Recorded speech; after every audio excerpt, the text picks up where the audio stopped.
안녕하세요. 비탐성에 오신 빛의 교회 지체 여러분들을 사랑하고 축복합니다.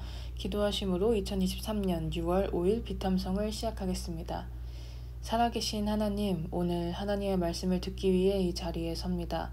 오늘 주님의 말씀을 듣게 해주시고 하나님의 말씀으로 살아가게 해주세요. 예수님의 이름으로 기도드립니다. 아멘. 오늘 우리가 함께 공부할 말씀은 고린도후서 11장 1에서 6절 말씀입니다. 바울은 10장을 시작으로 그의 말하는 어투를 단호하게 바꿉니다.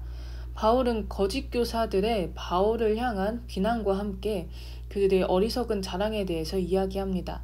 오늘 바울은 이와 같은 말로 11절에 포문을 열게 돼요. 고린도후서 11장 1절 여러분은 내가 좀 어리석은 말을 하더라도 용납해 주시기 바랍니다. 꼭 나를 용납해 주십시오. 여기에서 말하는 어리석은 말은 무엇일까요? 바로 앞에 10장에서 나왔던 자랑을 이야기하는 것입니다. 바울은 이제 자신의 자랑을 이야기해 보겠다고 이야기합니다. 바울이 말하는 바울은 어떤 사람일까요? 고린도후서 11장 2절 전반절입니다. 나는 하나님께서 보여주신 열렬한 관심으로 여러분을 두고 몹시 마음을 씁니다. 바울이 말하는 바울의 모습은 첫째, 하나님께서 보여주신 동일한 열정, 열렬한 마음, 관심으로 고린도 교인들을 바라보는 사람입니다. 하나님께서 바울에게 보여주신 열렬한 관심은 무엇인가요?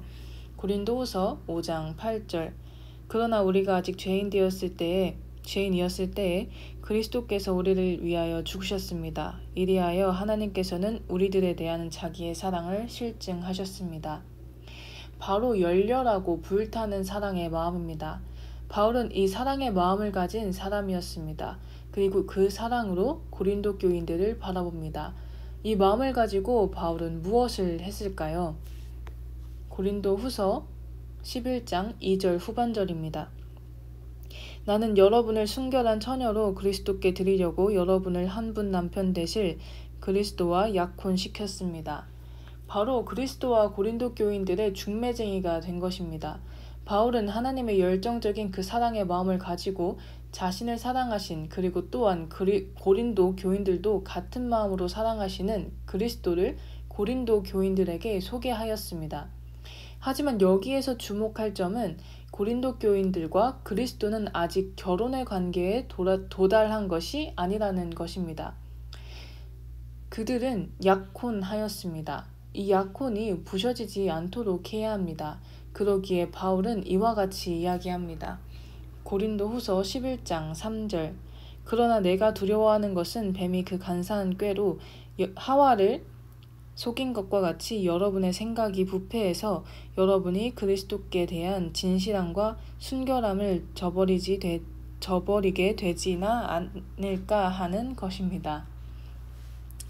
바울은 이렇게 고린도 교인들이 뱀과 같은 거짓 교사의 말로 그리스도에 대한 진실함과 순결함을 저버리지 않기 원합니다. 그러나 이 바울의 두려움은 현실로 나타납니다.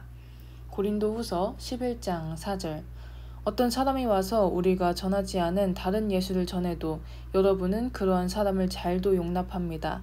여러분은 우리에게서 받지 아니한 다른 영을 잘도 받아들이고 우리에게서 받지 아니한 다른 복음도 잘도 받아들입니다. 고린도 교인들은 거짓 교사들의 다른 예수와 다른 복음들을 아주 잘도 용납하고 받아들이며 바울을 멀리하고 비난하기까지 합니다. 이에 대한 바울의 반응은 무엇일까요? 고린도후서 11장 5절 나는 저 거물급 사도들보다 조금도 못할 것이 없다고 생각합니다. 바울은 거물급 사도들과 다를 것이 없다고 자신을 이야기합니다. 그리고 이렇게 이야기합니다. 고린도후서 11장 6절 내가 말에는 능하지 못할는지 모르지만 지식에는 그렇지 않습니다. 우리는 이것을 모든 일에서 여러 가지로 여러분에게 나타내 보였습니다. 바울은 말을 잘하는 사람이 아니었습니다. 거짓 교사들은 바울에 대해 이렇게 말하기도 합니다. 고린도후서 10장 10절 바울의 편지는 무게가 있고 힘이 있지만 직접 대할 때는 그는 약하고 말주변도 변변치 못하다 하고 말하는 사람들이 있습니다. 이렇게 거짓 교사들이 말을 할 정도로 바울의 단점, 부족한 점은 말을 잘하지 못했다는 것입니다.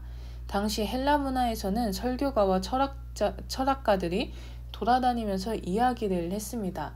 이때 이 설교가와 철학가들은 많은 사람들이 이해를 잘 할수록, 그리고 그의 말을 듣기 위해 오는 사람들이 많을수록 많은 돈이나 대가를 받았습니다. 그러기에 자연적으로 말의 내용보다는 말을 다듬고 이해하기 좋게 아름답게 꾸미는 수사학이 발달하였습니다. 그리고 이러한 수려한 말솜씨의 사람들을 지향하였습니다. 이러한 시대상에서 바울은 무시를 당할 수밖에 없어 보이기도 합니다. 그러나 바울은 말솜씨는 없을지라도 그리스도에 대한 그 지식과 마음에 가지고 있는 그 사랑만큼은 뒤지지 않는 사람이었습니다. 지금의 우리의 삶에서도 겉모습을 보며 그들의 삶을 정죄하기도 하고 혹은 찬양하기도 합니다. 그가 가진 재산, 외모, 명예, 직장 등등의 것들을 통해 그가 마음속에 무엇을 품은 사람인지는 상관하지 않습니다. 그러나 바울이 보여주는 진정한 그리스도인의 모습은 무엇인가요? 바로 하나님의 마음을 가지며 그리스도에 대한 올바른 지식을 가지고 있는 것입니다. 진정한 그리스도인은 하나님께서 다윗을 선택하시며 하신 겉모습이 아닌 그 중심을 본다는 말씀을 삶에서 지키며 살아가는 사람입니다. 여러분이 삶을 살아가며 바라보는 성공과 실패의 기준은 무엇인가요? 겉으로 보여지는 겉모습인가요? 아니면 마음, 중심인가요?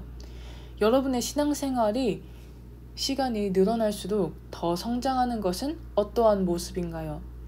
예배를 드리고 봉사를 하는 등에 보여지는 것 모습인가요?